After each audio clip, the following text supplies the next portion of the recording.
Cap Santé. Proposé et présenté par le docteur Sarah Longer.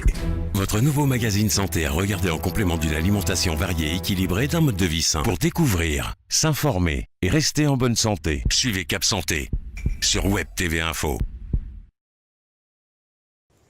Bonjour, je suis le docteur Sarah Longer et je suis aujourd'hui avec François qui est kinésithérapeute et qui s'occupe des accidents vasculaires cérébraux.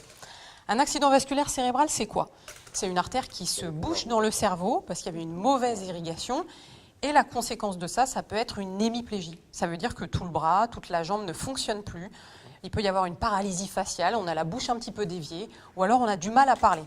Ici, avec François, on a deux patientes qui ont eu un AVC, un accident vasculaire cérébral, et qui ont eu pour conséquence justement une hémiplégie ici à gauche, puisque son bras et sa jambe ne fonctionnent plus. Alors François est kinésithérapeute sur l'hôpital, il y a aussi des kinésithérapeutes qui sont en ville ou en clinique, et il est là pour effectuer une rééducation du membre qui ne fonctionne plus.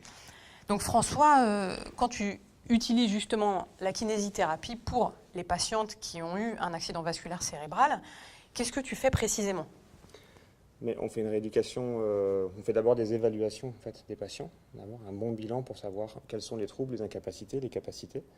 Et puis de là, on peut définir un devenir du patient à court terme et à moyen terme. Et puis après, on va entamer un parcours de rééducation, un programme de rééducation ciblé sur les points qui vont être en incapacité, en déficit.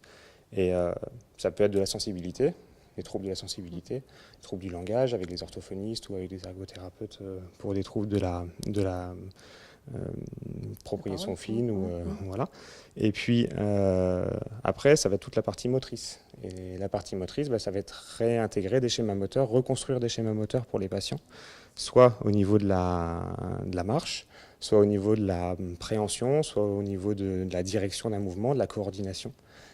Alors, la kinésithérapie, c'est extrêmement important puisque du coup, après un accident vasculaire cérébral, parfois, il peut y avoir justement une hémiplégie, donc vous avez un bras qui ne fonctionne plus, qui n'est plus capable d'attraper un objet, ou une jambe qui ne tient plus et on n'est plus capable de marcher.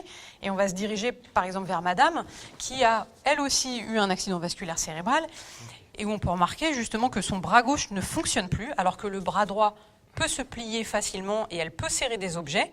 Mais à gauche, ça ne fonctionne plus. Donc ça peut être une des conséquences de l'accident vasculaire cérébral. Donc François effectue une kinésithérapie, justement pour but de faire une rééducation et de faire en sorte qu'elle puisse utiliser son membre supérieur, son bras, et qu'elle puisse l'utiliser au quotidien. Donc l'accident vasculaire cérébral, c'est un problème de santé majeur actuellement. Il est important de bien pouvoir le diagnostiquer quand vous avez encore une fois soit un problème pour parler, soit vous avez une main qui ne tient plus, une jambe qui lâche, ou alors des troubles de la parole. Il ne faut pas hésiter à appeler le 15. Donc c'était la kinésithérapie pour les accidents vasculaires cérébraux. Merci François. Suivez Cap Santé, présenté par le docteur Sarah Longer sur Web TV Info.